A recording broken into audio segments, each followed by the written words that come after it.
Good morning, everybody. My name's Jeremy Linden. I am Senior Director of Product Management here at Assimile, and I'm really happy to welcome you to our podcast series.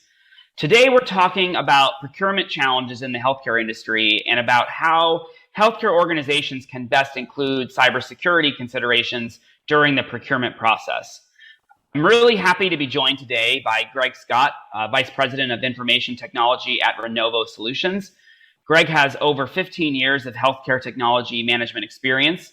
Starting out as a biomedical equipment technician, he specialized in electrophysiology support, radiation oncology systems, video integration, and biomedical device interfacing. Greg has an associate's degree in biomedical information systems and technology and a bachelor's degree in computer information technology. Leveraging IT skills, Greg was a key part of early medical device EMR integration projects, event management systems, and PACS support. Before joining Renovo Solutions, Greg helped architect a virtual infrastructure and operations team responsible for hosting and supporting many key clinical systems at a large healthcare organization. In his time with Renovo, he has worked with technicians and leadership to redefine medical equipment management and reduce risks to patients from cybersecurity threats nationwide. Welcome, Greg. Very happy to have you. Thank you. Thanks for having me. So first, let's start out by kind of setting the stage a little bit. Why should healthcare providers be considering cybersecurity during the procurement process? So great question. And I think it's really critical that organizations understand what risk they're getting before they get into it. What to expect when purchasing new technology so they can manage the risk or prepare for maybe unknown costs to mitigate those risks once they come in. I think often organizations, they want to trust vendors are using the latest technology, and these things are actually going to solve problems for them. And I've seen technology staff that have not been in healthcare for a long time, and they're just blown away by the technology that these vendors are using, or things that it's brand new, but it's using a operating system that's already been outdated for a long time. And so, I think we have to get away from that. There shouldn't be surprises when we're purchasing medical equipment. So, there's a big push for the latest and greatest, from a security standpoint. We're trying to get away from XP, go to Windows 10.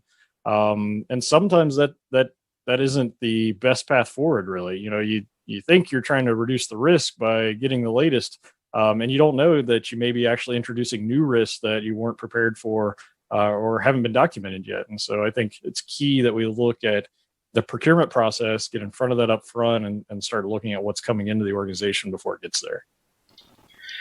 Totally agree with that. And that kind of brings me to my next question, which is, understanding all those concerns, a lot of healthcare organizations really are trying to get ahead of this problem, but they're implementing these kinds of processes in a very manual way. Having human beings review manufacturer disclosures such as the MDS2s and SBOMs. And in the end, this often just ends up becoming nothing more than just a box checking exercise and really just frustrating all the parties that are involved.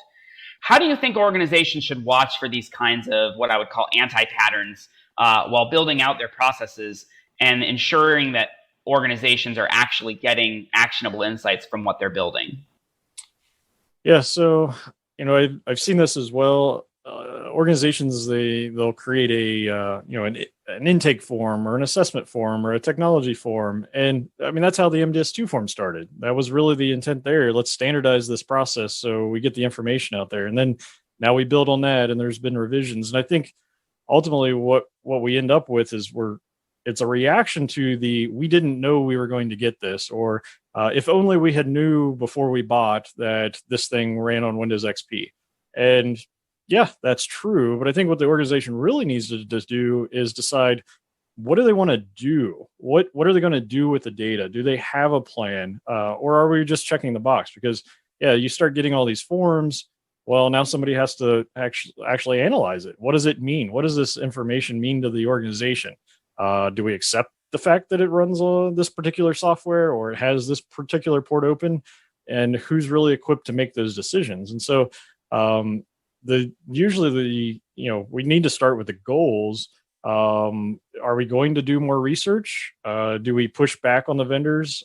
Does leadership really understand their role in this? A lot of times cybersecurity becomes kind of the villain here because we get these forms, we get this data, and they're like, there's no way we can purchase this. But there's huge clinical pressure to get the new equipment for whether it's a procedure or it's a support issue or whatever the case may be.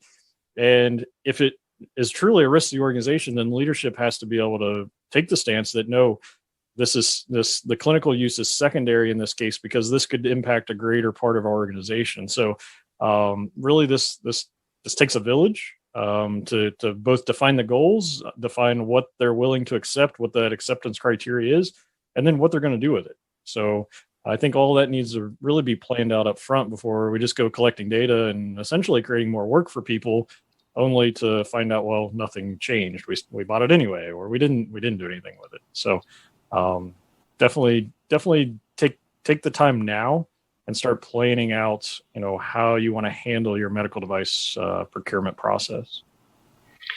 And that brings me to Assimile ProSecure, which is our product for supply chain teams to understand the cybersecurity risk that a new device might actually pose. Using ProSecure, you can look up any device model and version, and you'll see all the information that we have about how it behaves in the network, what risk it poses, and what the lowest and highest risk configurations that we've actually seen are.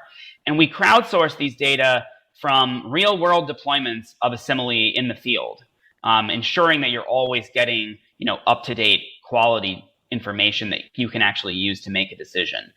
And Greg, as our partner, you work with healthcare organizations to operationalize our products. How would you generally recommend that organizations make use of the data provided by ProSecure during the procurement process? Yeah, so I think it kind of goes back to having that team to be able to look at that data and be able to provide really the decision-making information that leadership needs. When it comes down to the technical path, if you will, the actual roadmap is built into the report. Again, by crowdsourcing that data, you can see, this was the worst case scenario. This is maybe how we would have bought it if we don't change anything, to the best case scenario. Here's what other hospitals are doing. So having that information really kind of creates a technical path, and it really equips the staff to be able to say, look, maybe this thing's not the most secure device up front, but we're confident that we can secure it using these things because we've seen others do it. Without that, you're just kind of shooting in the dark, and you end up with a lot of questions for the vendor. Okay, well, can we do this? Can we do this? And so Assembly is really taking out the hard part of that work. And I'm really excited to be able to offer this to our customers because now they can come to us with questions. Hey, what do you guys think about this device, this new thing we're considering? We can run the reports and we can actually really show them what it's going to look like in their organization. Maybe get in front of some things that they may need to do to make sure it gets implemented securely. And we've seen great results from this already. We recently worked with a vendor that did an upgrade to the system, and we looked at the system ahead of time, and we were able to say, we know this is going to come in with these ports exposed. By virtue of how we're going to use the system, these ports don't need to be enabled. You, vendor, can you lock these down? Can you turn this off when you do the install? So that reduced the staff labor required. Our HTM staff didn't need to do anything. The IT staff didn't need to do anything extra. Basically we took the out of the box configuration, and the vendor was able to make it more secure for the organization just by virtue of knowing, hey, we know we can turn these things off. So, all of those things add up, and I think it hugely impacts really the efficiency of the department, but also our ability to secure the equipment. So, getting this information in the right hands or, the right staff allows them to make the right decisions and allows leadership to drive things where they need to go. That makes sense. So this is an issue that you kind of mentioned earlier around sort of clinical engineering concerns and IT or cybersecurity concerns. What do you think the right way is for healthcare providers to balance those two considerations together along with other factors during the procurement process, right? Obviously, you can't expect IT or cybersecurity risks to always take precedence, but also you don't want to ignore it either. Yeah, so this is a key a key process that kind of goes back to both defining risk for the organization, what they accept, but also understanding the clinical workflow. So HTM's in a unique spot where it's easy for them to work with the clinical staff and understand what the patient implications are, because we don't want to be in a situation where we're compromising patient safety due to downtime for patching or interoperability because of some kind of security type control. So this is a compromise. Security in general is a compromise. We're never going to be able to fully secure the devices and make it easy to use. So I think really the recommendation here is have your teams work together. You can't do this in a silo. There's got to be a good working relationship between IT security, the clinical staff, the HTM staff, because really they all have the same goals. They all want good patient outcomes. There's just different priorities and focuses depending on where they're coming from. So I think that can be reached. The ProSecure data really helps us get there by kind of putting in a technical view for us technical staff. And by converting that into the workflow for the clinical staff, we can really hopefully make those compromises, make the right balance between safety and security. So going back to ProSecure, a lot of customers are leveraging that intelligence during the procurement process, as we talked about before, but we are also seeing other customers using it to make decisions around whether and how to connect standalone devices that aren't currently online, but they have the capability to be. And the hospital is wondering, should we leave these offline or should we turn the connected capability on to get some of those benefits that hospitals get from having everything connected and visible in a platform?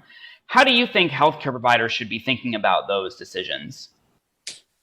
So I don't think there's a single answer here. I think it really comes down to what is the healthcare organization trying to achieve with that device.